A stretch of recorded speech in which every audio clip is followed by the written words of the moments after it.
dónde estamos en el movimiento por la despatologización trans, hacia dónde vamos, más que un objetivo cumplido.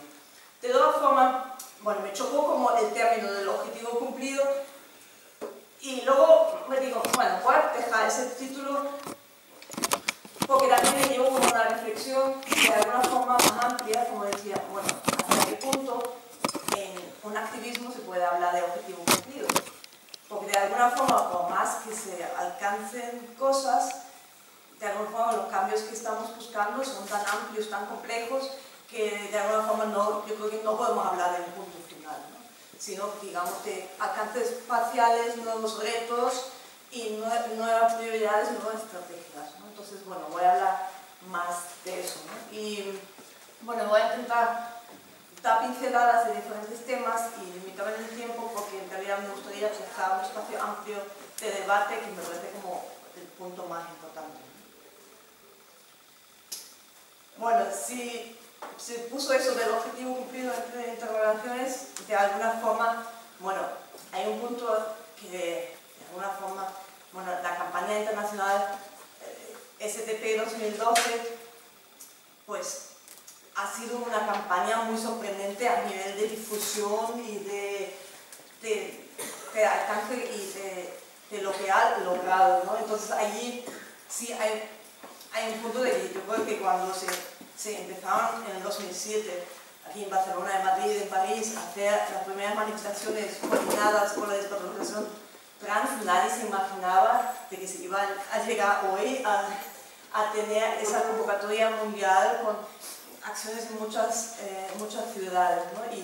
Y de hecho, pues a lo largo de los últimos años ha ido creciendo, ¿no? Y cuando en el 2009 se planteó, decía, bueno, después de 2 años de convocatorias a nivel europeo, bueno, vamos a mandar también los mails a otros continentes a ver qué pasa, pues de repente hubo una respuesta tan fuerte de tantos colectivos, pues obviamente fue muy emocionante y muy importante, ¿no?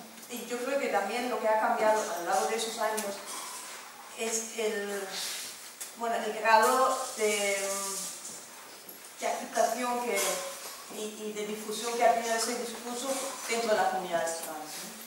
Me acuerdo en el 2009 que fue una conferencia europea y bueno, no estaba muy claro si podía hablar de despatologización trans, al final admitieron la ponencia y bueno, las reacciones del público fueron muy fuertes y con muchas críticas, muchas dudas, muchos miedos por parte de las mismas comunidades trans, ¿no?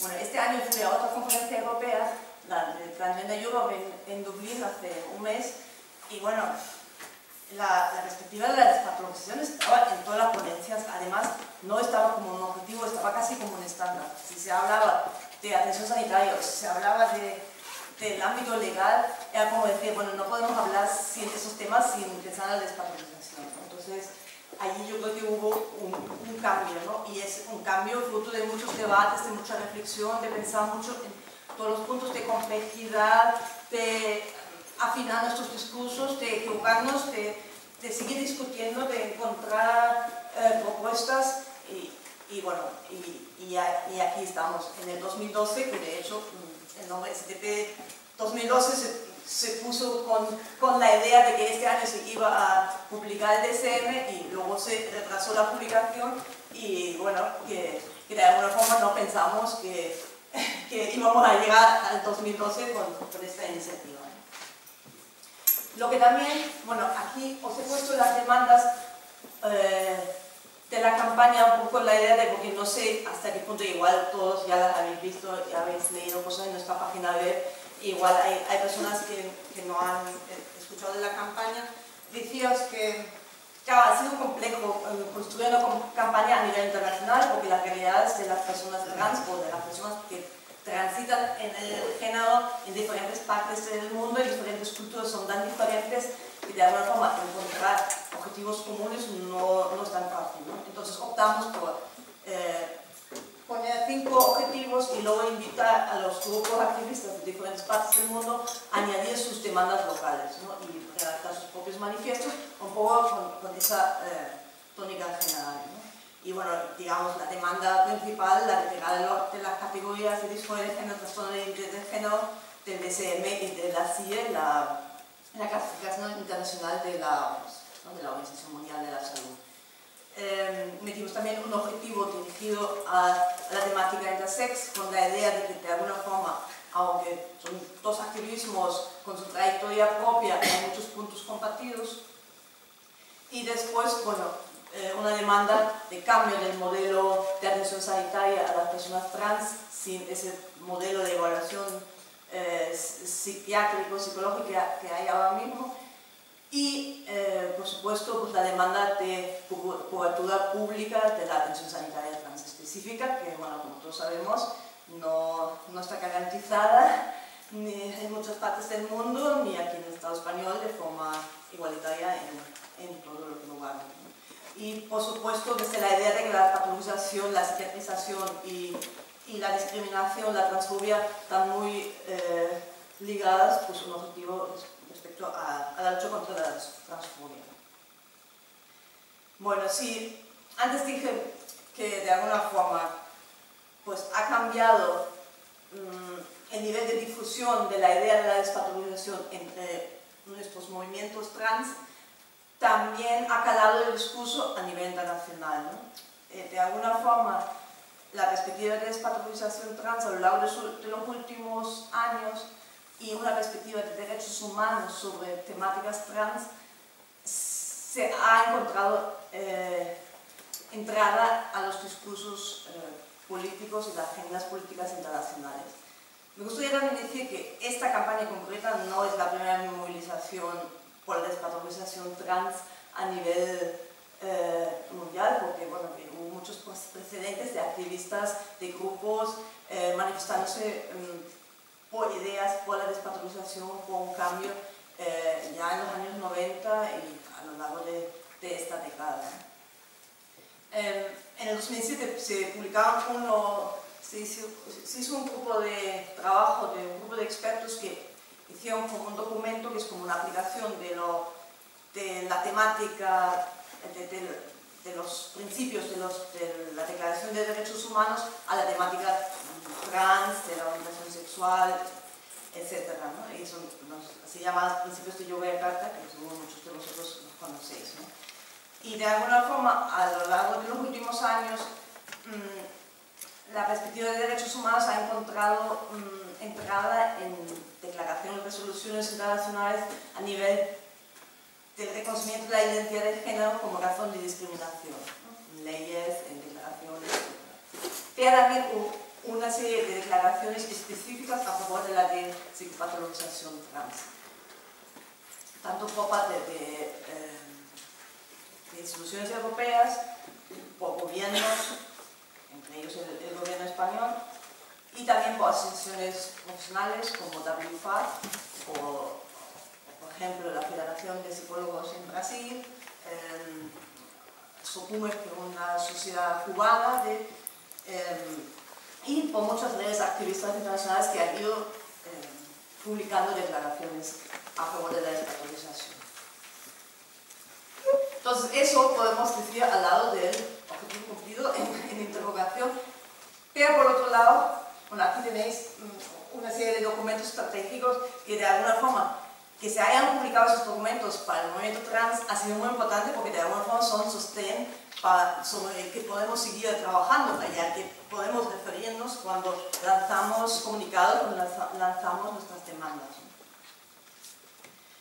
Por otro lado, más allá de esos avances y de esa difusión de la perspectiva de despatologización, podemos decir, bueno, que ha cambiado la realidad de las personas trans, ¿no? Y bueno, eso yo creo que no hace falta que lo detalle, porque todos lo sabemos, ¿no? A nivel de exclusión, a nivel de discriminación, bueno,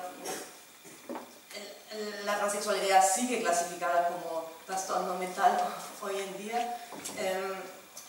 Ese modelo de evaluación psiquiátrica sigue en pie, la violencia transfóbica sigue en las calles y también en las instituciones. Entonces, bueno, de alguna forma, allí yo creo que al activismo por la despatologización le queda un largo recorrido por delante, esperemos. Bueno, a partir de ahora voy a enfocar de lo que voy a hablar a esos procesos internacionales que antes hizo referencia, en los que a través del equipo de coordinación de la campaña hemos estado involucrados en procesos de grupos de debate, en discusiones, en grupos de trabajo donde se elaboraban propuestas. Entonces, bueno, voy a hacer varias pinceladas alrededor de los 3 documentos que de alguna forma son fundamentales para el activismo por la despatologización trans, y que además son los 3 documentos, como todos sabréis, que ahora mismo están en proceso de revisión. Por un lado el DSM, por otro lado la CIE, la clasificación de la Organización Mundial de la Salud, y el tercer documento, los estándares de cuidado de la Asociación Internacional WPATH, que ya han sacado la revisión nueva en el 2011. Entonces, bueno, empezando por el DSM, que de alguna forma fue como el primer foco del activismo por la despatologización trans, ¿no? Quizás por el valor simbólico que tenía, y aunque se trata en realidad de un catálogo de alcance publicado por una asociación norteamericana, su alcance es tan internacional que de alguna forma pues, las miradas estaban dirigidas a este cambio, ¿no? Y no solo con la temática trans, sino también con otras temáticas, y de hecho el proceso de revisión ha recibido muchas críticas desde diferentes asociaciones con diferentes temáticas dentro del ámbito de la salud mental. Bueno, como se trata de un catálogo de trastornos mentales, nuestra demanda desde el principio fue muy clara, de que, bueno, las categorías relacionadas con los trans y los de género tienen que salirse fuera del DSM, para impedir de alguna forma esa psicopatologización de las identidades trans, de las expresiones de género trans y todo lo que conlleva de estigmatización, de patologización, etc.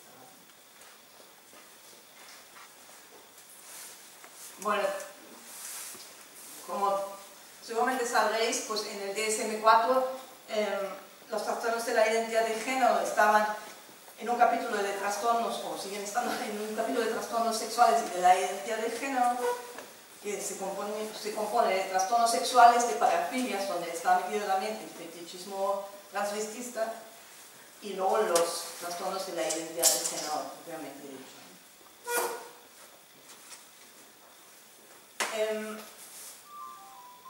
En el proceso de revisión ya se han ido como publicando borradores sobre los diferentes temas en la página web, y respecto a esa categoría de trastorno de la identidad de género se publicó el primer borrador en el 2010, que allí lo llamaban incongruencia de género, y hacían 2 categorías, en la adolescencia de adultos y incongruencia de género en niños.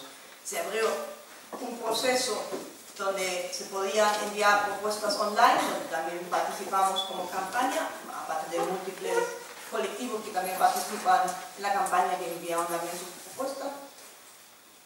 Y luego, en mayo de 2011, se publica un nuevo borrador, que allí se cambió el nombre de incongruencia de género a disforia de género.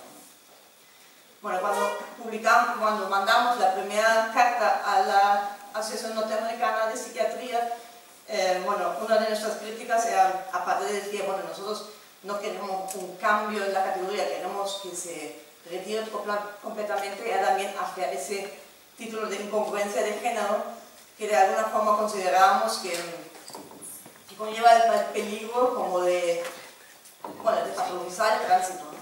Porque era como la idea de decir, estás en un estado de incongruencia mientras transitas de un género a otro, cuando has llegado al género, pues sales de esa incongruencia.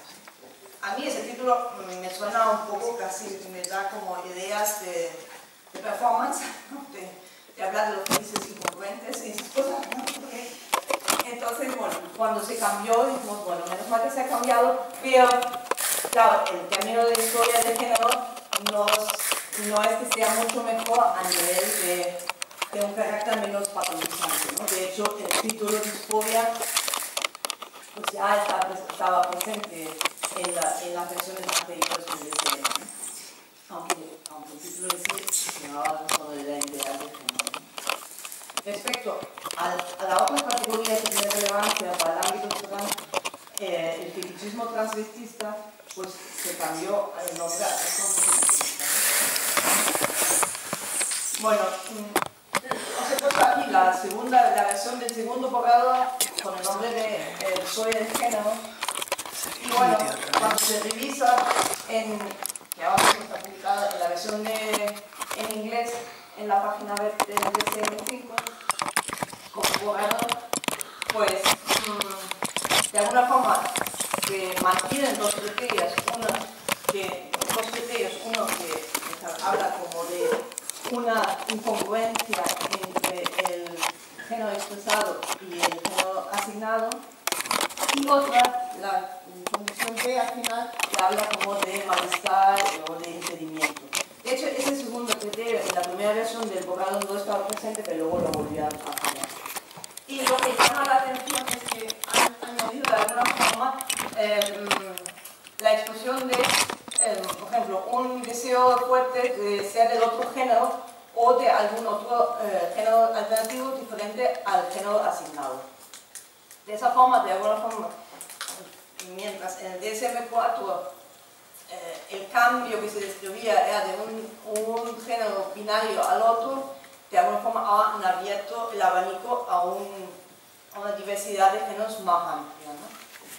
Ahora, bueno, podemos decir, de alguna forma han considerado lo que encontrarán en su práctica clínica, ¿no? De una amplia amplitud de personas trans con diferentes expresiones de género y diferentes identidades. Por otro lado, y de hecho, bueno, ese texto en la página web se acompaña por un texto explicativo, y en ese texto explicativo citan autoras como a Kate Bornstein, una de las autoras activistas artistas trans que tiene un discurso así muy crítico con el binarismo del género, ¿no? Entonces hay como de alguna forma una apropiación de ese discurso crítico, pero dentro de un modelo patologizante, porque no olvidemos que estamos hablando de una categoría para un diagnóstico psiquiátrico. Y lo mismo en los niños, que ahí me llamaba mucho la atención que por un lado añaden eso de los géneros alternativos, pero luego vuelve a aparecer lo de la preferencia por la vestimenta típica, la preferencia por los juegos, los juguetes típicos del otro género, que yo siempre me pregunto qué sacan, ¿no? Entonces hay una mezcla, ¿no? Entre un imaginario más binario y otro imaginario más de diversidad de género más amplia, ¿no? Por cierto, se incluye también dos subtipos con trastorno de desarrollo sexual, que es la terminología del Consenso de Chicago, que se refiere a la intersexualidad, que antes en el DSM-4 estaba explícitamente excluido, ¿no? Que siempre decíamos, bueno, es un poco injusto las personas que tienen un diagnóstico relacionado con la intersexualidad que luego no puedan acceder a un proceso de tránsito en el género, de modificación corporal. Pero claro, ahora la crítica que hacíamos a esta propuesta es como se les ha incluido pero dentro de un modelo patológico, ¿no? Que tampoco sería nuestra intención. Y lo mismo con los trastornos transvestistas. Bueno, si en el DSM-4 se hablaba que el diagnóstico se restringía a un hombre heterosexual, que de alguna forma decía, bueno, prácticas de crossdressing también lo tienen, bueno, toda una cultura tracking que pasa, pero entonces ahora pues lo han formulado de forma que ya no está ligado al género de partida, ¿no?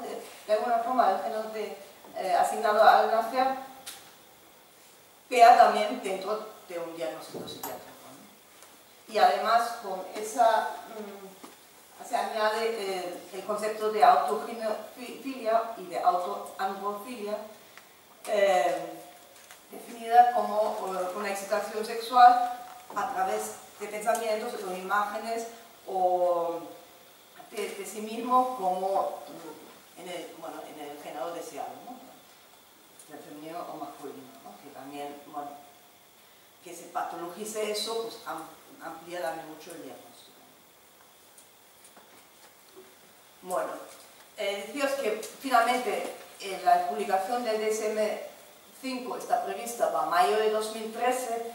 Ahora mismo se ha cerrado el tercer periodo de envío de propuestas, entonces de alguna forma queda menos de un año y, bueno, aunque el borrador que está publicado no es la versión definitiva, pero no sé si ahí habrá muchos cambios, ¿no? Entonces, ahora mismo, a lo largo del último año, nuestra atención se ha centrado en el otro catálogo, la Clasificación Internacional de Enfermedades de la OMS. Porque, de alguna forma, ese proceso de revisión, aunque es paralelo y tiene muchas interconexiones también de profesionales que participan en ambos procesos, pues ha sido un poco más tardío en el tiempo, con lo cual todavía está como en pleno proceso. De hecho, se iba a publicar en el 2014 y finalmente la publicación está prevista para el mayo de 2015, cuando se va a celebrar la Asamblea Mundial de la Salud. Allí también hay un borrador que se llama el ICD, las siglas en inglés, 11 beta, que está disponible en internet y donde se van actualizando las diferentes categorías, ¿no? Como sabéis, esa clasificación no solo es de trastornos mentales, sino de todo tipo de procesos de salud. Entonces se van ya actualizando, pero las categorías relacionadas con los trastornos en el género todavía no se han actualizado. Porque el proceso del grupo de trabajo que va elaborando las propuestas nuevas no empezó hasta finales del año 2011. De hecho, el año pasado, anterior al comienzo del grupo de trabajo, se mandó una convocatoria al movimiento trans para enviar propuestas. Y, bueno, en diferentes grupos enviaban propuestas, algunos también los publicaban en internet, los difundieron por las redes. Nosotros también, desde la campaña, por un lado participamos en una reunión de trabajo que fue convocada por un grupo, una ONG internacional que se llama GATE, Global Action for Trans Advocacy, que convocó una reunión en La Haya en noviembre del año pasado, donde se juntaron activistas trans y otros expertos que estaban metidos en estos temas de diferentes continentes, con el objetivo de empezar como un proceso de debate sobre posibles propuestas a hacer a la OMS. Estuvimos 3 días ahí reunidos, estuvieron también presentes representantes de la OMS. Al final de ese proceso no se llegó a una propuesta unánime, porque hubo muchas propuestas diferentes, pero sí se publicó lo que es el documento de reflexión y de elaboración de ideas que fue fruto de ese proceso.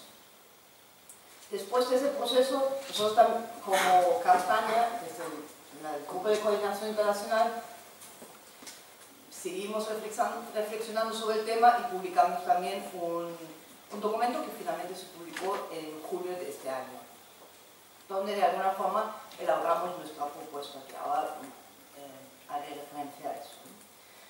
Ahora mismo, el grupo de trabajo de la OMS sigue después de haber recogido esas propuestas, se puso en marcha a elaborar una propuesta que luego irá haciendo el recorrido por diferentes revisiones dentro de la OMS, por diferentes procesos de aprobación, y ahora mismo estamos pendientes de que esa propuesta se publique. Que se publicará, no sabemos cuándo, pero a lo largo de los próximos meses. Y después va a haber una posibilidad también de envío de propuestas. Entonces, de alguna forma, aunque por parte de la OMS sí notamos como una apertura hacia un cambio, estamos pendientes de esa publicación para ver en qué medida corresponden a nuestras propuestas o no, ¿no? O parcialmente, o qué propuesta adicional podemos hacer. Bueno, como os dije, de alguna forma la clasificación internacional no solo recoge trastornos mentales, sino todo tipo de procesos de salud, de enfermedades, pero también procesos de salud que no tienen que ver con la enfermedad, ¿no? Lo que sí, las modificaciones transespecíficas sí están en la CIE-10, están clasificados en el capítulo de trastornos mentales de comportamiento. Tanto como trastornos de la identidad de género, como el transvestismo fetichista en el apartado de trastornos de la inclinación sexual, y después hay otro apartado donde aparecen categorías como el trastorno de maduración sexual, que de alguna forma habla de la falta de los problemas psicológicos relacionados con la falta de una identidad y una orientación sexual clara, definida, ¿tal?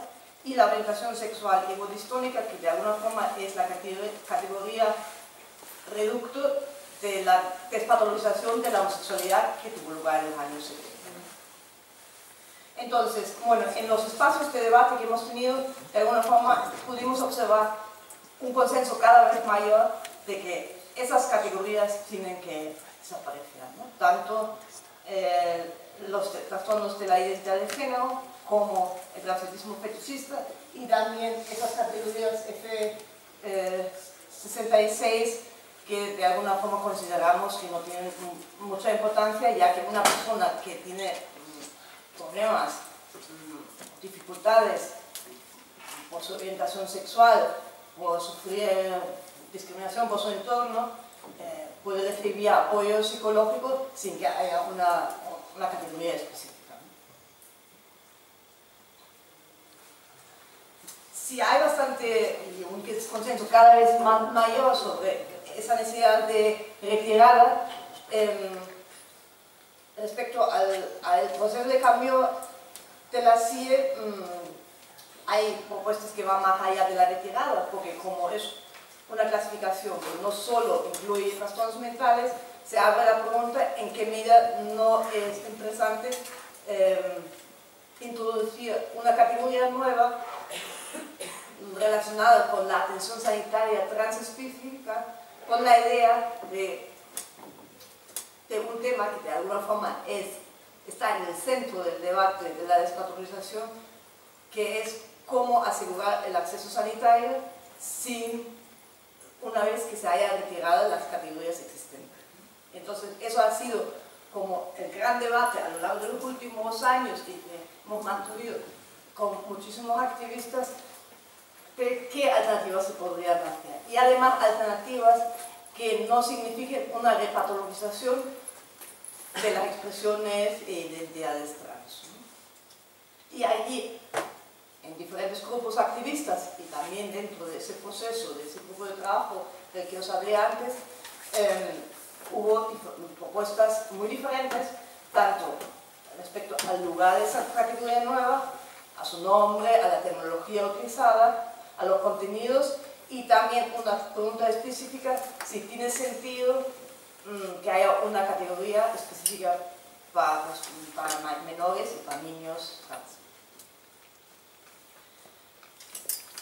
Si pensamos un poco en esas propuestas, bueno, os he puesto ahí todos los capítulos de la clasificación internacional que de alguna forma recogen toda esa amplitud de temas de procesos de salud.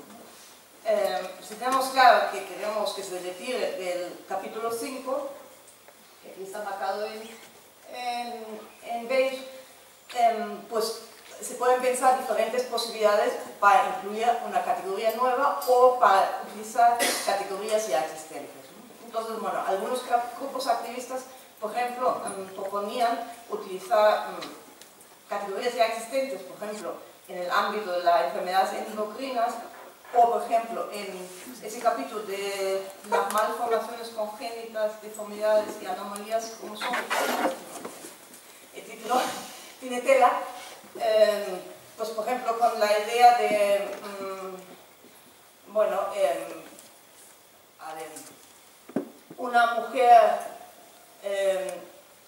sin vagina, pues ya hay una categoría de una falta de vagina congénita. Entonces se podría utilizar esa categoría. Nosotros expresamos cierta crítica hacia esa propuesta, desde la idea de que de alguna forma nos parecía peligroso esa utilización, porque de alguna forma esas categorías son muy patologizantes, ¿no? Entonces sería como una repatologización y además como un fijar una cierta forma corporal con un cierto género, ¿no? Entonces, como decir, pues para ser una mujer tienes que tener tal, ¿no? Entonces, pues nos parecía peligroso eso. Y también porque esas categorías han sido utilizadas para las prácticas de operaciones a personas intersex. Entonces, pues utilizarlos ahora para las personas trans podría reforzar esa patologización. Entonces, bueno, pensamos que era complicado, ¿no? Había también propuestas de una introducción de categorías nuevas, por ejemplo, en el ámbito del endocrinológico, ¿no? Por ejemplo, de hablar más de una cosa de una categoría nueva de un desequilibrio hormonal y tal, y de ahí meter la temática trans. Y por otro lado está el último capítulo que veis ahí al final, que se llama Factores que influyen en el estado de salud y contacto con los servicios de salud. En ese capítulo están muchas de las categorías que tienen que ver con el ámbito de la salud sexual y reproductiva. Y de alguna forma son todos procesos que no son enfermedades, trastornos o anomalías, como lo llaman la clasificación internacional, pero son situaciones de salud, como puede ser el embarazo o puede ser querer hacerse una vasectomía, que requieren una intervención médica. Entonces, de alguna forma pensamos que eso realmente era como el lugar menos patologizante para incluir una categoría nueva, por ejemplo, llamada atención sanitaria transespecífica. ¿Qué pasa? Pues que de alguna forma ese capítulo en algunos contextos de sistemas sanitarios públicos, no especialmente en aquellos contextos que funcionan a través de sistemas de seguros, como por ejemplo en Estados Unidos, se nos advertía que no sería suficiente para conseguir la cobertura pública, ¿no? Entonces, de alguna forma nos encontramos ante la situación tan compleja, como decía, bueno, cómo encontrar un modelo no patologizante, pero no poner en peligro el acceso sanitario de las personas trans. Y además, teniendo en cuenta que en muchos lugares del mundo las personas trans o las personas en general no tienen acceso a una salud pública de calidad y menos a una salud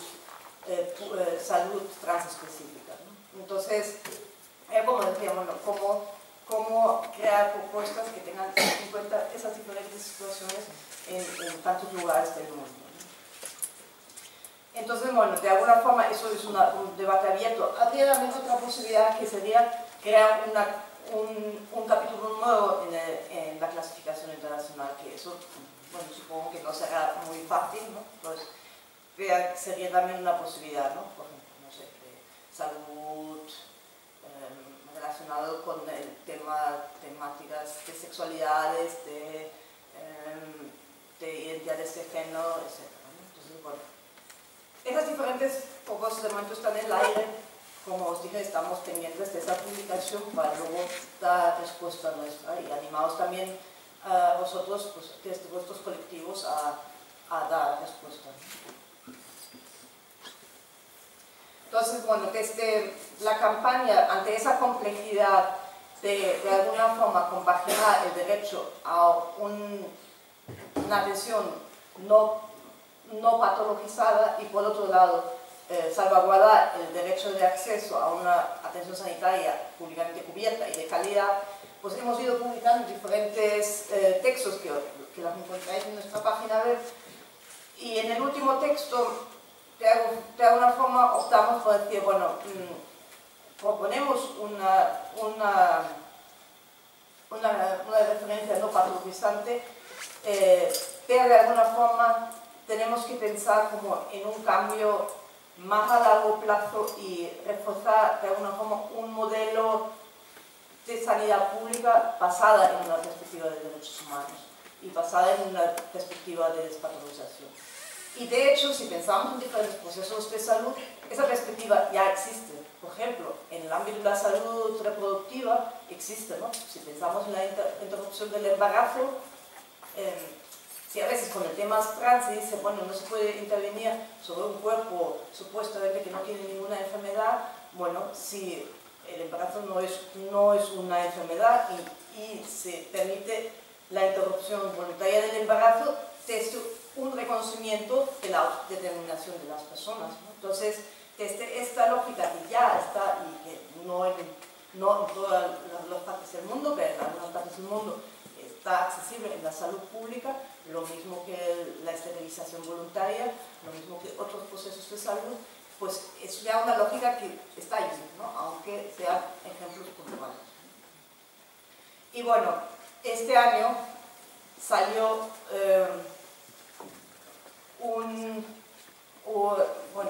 hubo una novedad que además refuerza mucho esta perspectiva, que es la aprobación de la Ley de Identidad de Género en Argentina. Y, pues me he saltado, bueno, lo voy a saltar un momento para... que de alguna forma se ha convertido en referente a nivel mundial para un reconocimiento tanto de la identidad de género a nivel legal como para un reconocimiento de la cobertura pública de la atención sanitaria desde una perspectiva de derechos humanos y desde un reconocimiento de principios como la salud integral y el derecho al libre desarrollo personal. Y de alguna forma, bueno, la ley española de género siempre se ha vendido como un modelo, porque bueno, cuando se aprobó en el 2007, de alguna forma, pues era menos patologizante que otras leyes existentes a nivel europeo, que ahora mismo, pues la ley argentina, pues a nivel de despatologización y reconocimiento de los derechos humanos de las personas trans está bastante más avanzada, ¿no? Y de alguna forma puede causar un nuevo empuje para un cambio de las leyes de identidad de género existentes, que en muchos países, como sabéis, siguen incluyendo la esterilización o el divorcio o la obligación de cirugía genital, y también para la aprobación de nuevas leyes desde una perspectiva de derechos humanos en aquellos contextos donde todavía no hay leyes, ¿no? Entonces, a nivel de ese debate alrededor de la CIE, pues eso también es un argumento fuerte, ¿no? Porque hay una ley que reconoce la cobertura sanitaria transespecífica desde ese reconocimiento del libre desarrollo de la personalidad. Luego, por supuesto, la cuestión es cómo eso se va a poner en práctica, ¿no? A nivel de Argentina y bueno, en otros lugares del mundo en caso de que sea apruebe.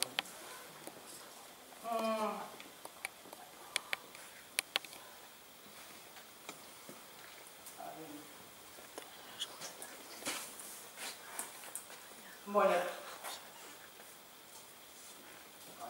voy a ir un momento atrás vale. Solo nombrar un tercer tema y para luego dejar algo de espacio para el debate, que sería el tercer documento, que son los estándares de cuidado, ¿no? Porque aparte de esas clasificaciones, lo que nos importa a las personas trans y más cuando queremos hacer cambios corporales es la atención sanitaria transespecífica y ese modelo de atención que recibimos, ¿no? Ese proceso de modificación ya ha terminado y se publicó la nueva versión de los estándares de cuidado el año pasado, en septiembre, en una conferencia que hubo en Atlanta.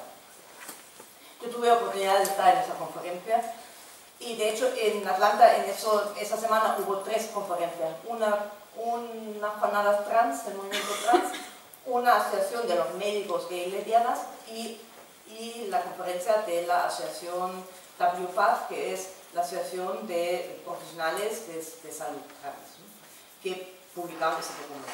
En las 3 conferencias hicieron una presentación de esos estándares y yo estuve así como observando las reacciones y me sorprendió mucho que las personas trans tuvo una recepción muy buena, que cuando vi el documento vi bastantes avances, pero también algunos puntos de crítica, ¿no? De hecho, desde la campaña publicamos después un documento de revisión donde de alguna forma reconocemos los avances que tiene ese documento respecto a su versión anterior, pero también consideramos algunos puntos de crítica. Y de alguna forma el punto más crítico, la continuidad de un modelo de evaluación.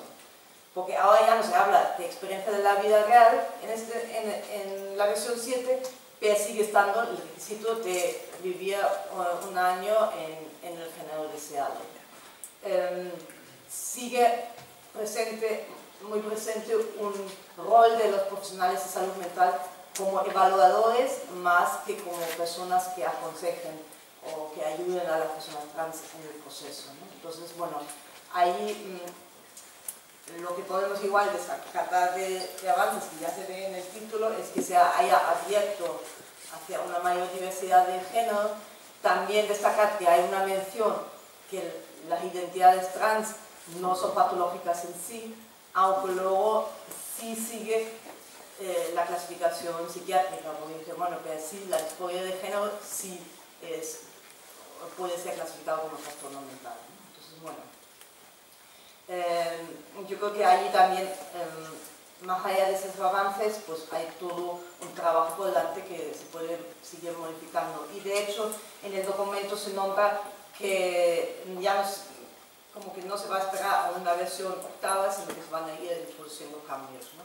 Y también nosotros siempre hemos considerado cierta crítica al carácter etnocéntrico de ese documento, que la asociación se llama Asociación Mundial, pero los miembros siguen siendo 80% de nacionalidad norteamericana, ¿no? Entonces,